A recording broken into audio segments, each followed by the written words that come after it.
Hello, everybody. It's Christina, and welcome back to my library. Today, I'm going to be doing a little bit of a different TBR. I don't typically do TBRs every month just because I am very much of a mood reader, but there is something very important that I wanted to talk about that I thought I could kind of use a TBR for because these are all books that I want to read and get to, and I think other people should look into as well. And that is books written by Palestinian authors. Now, for those of you who have been following the news, you know that what's been going on in Palestine has been terrible. I think that no matter what side of the political spectrum you're on, or, wherever you stand, genocide is not okay. And there's really nothing else to say about it. Genocide is not okay, and that is what's happening right now. And I think that it's really important to shed a light on the country and some of the people that write books about Palestine and the culture there, because there is just such a rich culture and nobody really ever talks about it or knows about it because it's just always kind of shrouded in politics and in propaganda and in war, and it's a terrible situation. And I feel for the people that live there. And last week there was a global strike to help support the people of Palestine. And I am going to post the link down below with a huge resource guide of everything that you can do to help. There are donations you can make. You can donate eSIM cards so that they can, so that the people there can get in touch with their families outside of Palestine.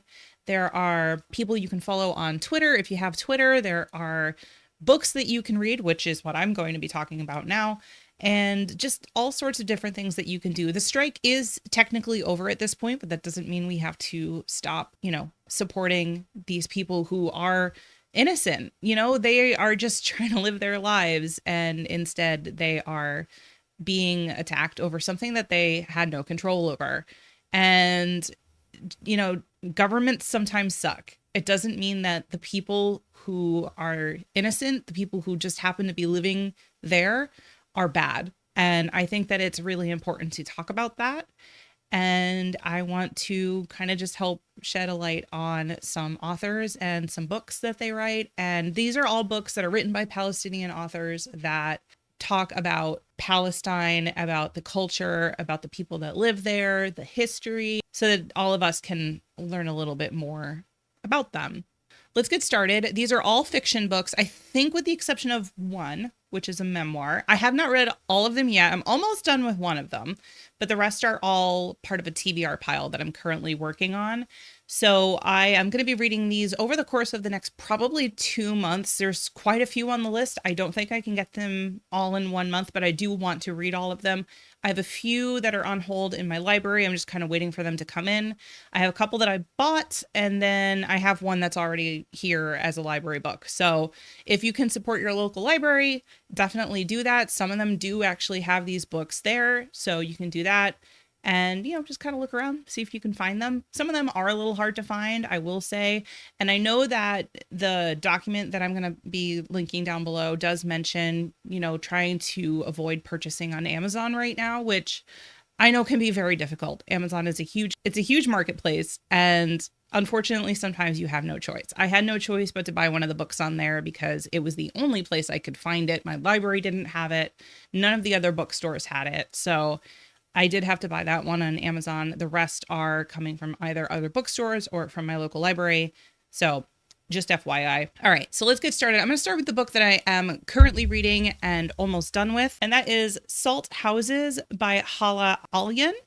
And she is a Palestinian American author who just kind of wants to, shed a light on her people and her culture. And this book is it actually takes place over the course of several generations. It starts back in the 60s and it comes up to, I don't necessarily think it's present day, but close. And it just talks about all of the issues and trouble that Palestinians have faced over the years. It goes all the way back to the 60s. And it talks about this family over the course of several generations and all of the struggles that they faced, having to flee their home country, having to move to Kuwait, then having to flee there because of what happened in the 90s.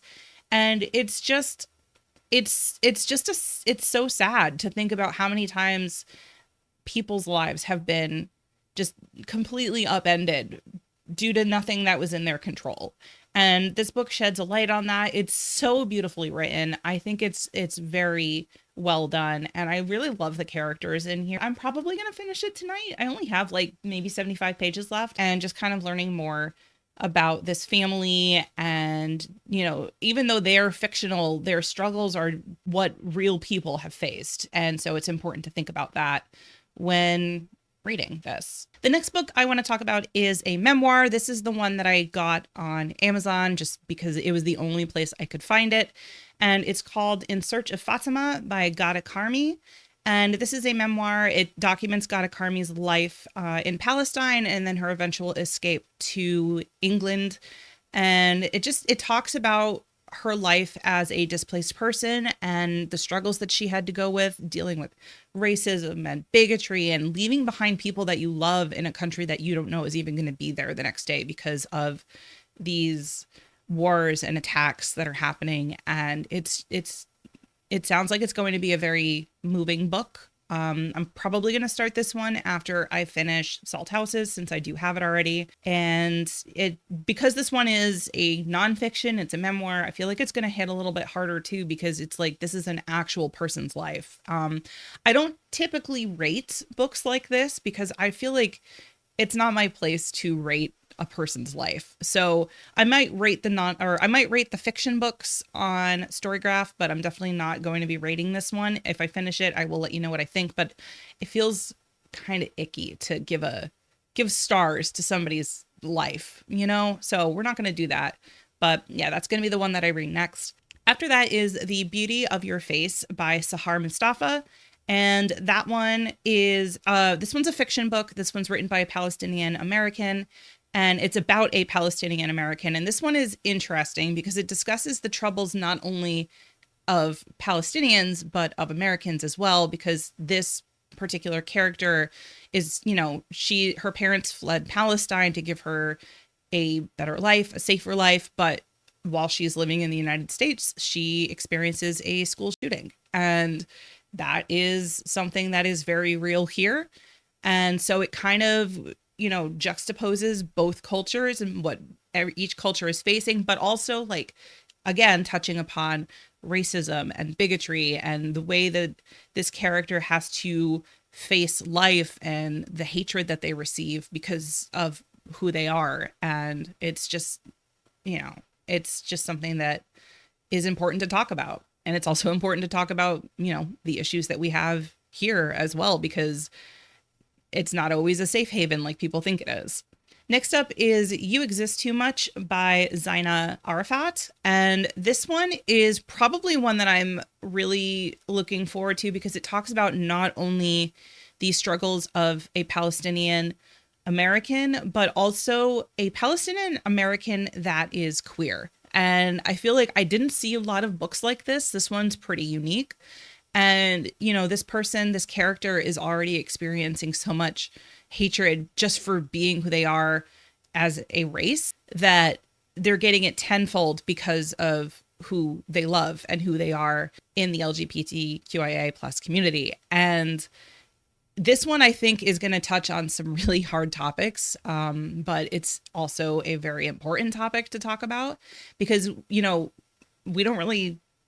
I feel like it's not talked about enough about, you know, people that live in Palestine or that are escaping Palestine already are struggling so much, but then to also be queer and also being a Palestinian American is just that has to be really hard. So I'm definitely interested in this one and seeing what the author has to say. And finally, I have Evil Eye by Etaf Rum. And this one was actually recommended by Jenny, aka This Story Ain't Over.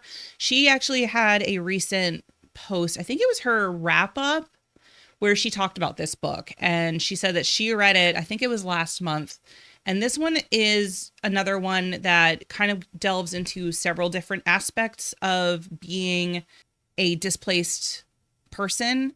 And this one is about a Palestinian American. But this one also discusses mental health, because you have to imagine that fleeing your country or being the child of somebody that has fled their country has to be traumatizing. You know, it covers things like intergenerational trauma. It covers things like motherhood. It covers depression. It covers mental health.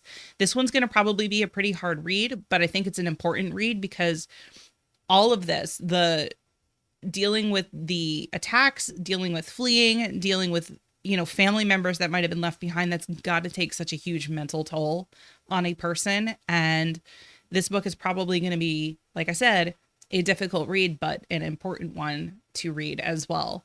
So those are the books that I plan to read. I know that there are so many others, but these are the ones that I think are ones that I want to look into first. I also want to look into some more nonfiction books because I only have In Search of Fatima as my nonfiction. And I know that there are many nonfiction books out there. So I think I'm going to probably look into that next. If you have any suggestions, I would love to hear them. And yeah, thank you for watching. Please take a look at the link of the Google Doc down below. It has so much information about how you can help the Palestinian people and, you know, donate to the causes, donate e-cards, even if you can't, or SIM cards, sorry. Even if you can't donate, there are so many other ways that you can support. You can contact your local government officials. You can, you know, petition, you can protest. There's so many other things that you can do, and all of it helps. So definitely make sure to check that document out. I also want to say a huge thank you to my friend Lori and my friend Aiden, who brought all of this to my attention. Lori is a fantastic Twitch streamer. She talks about this a lot on her channel.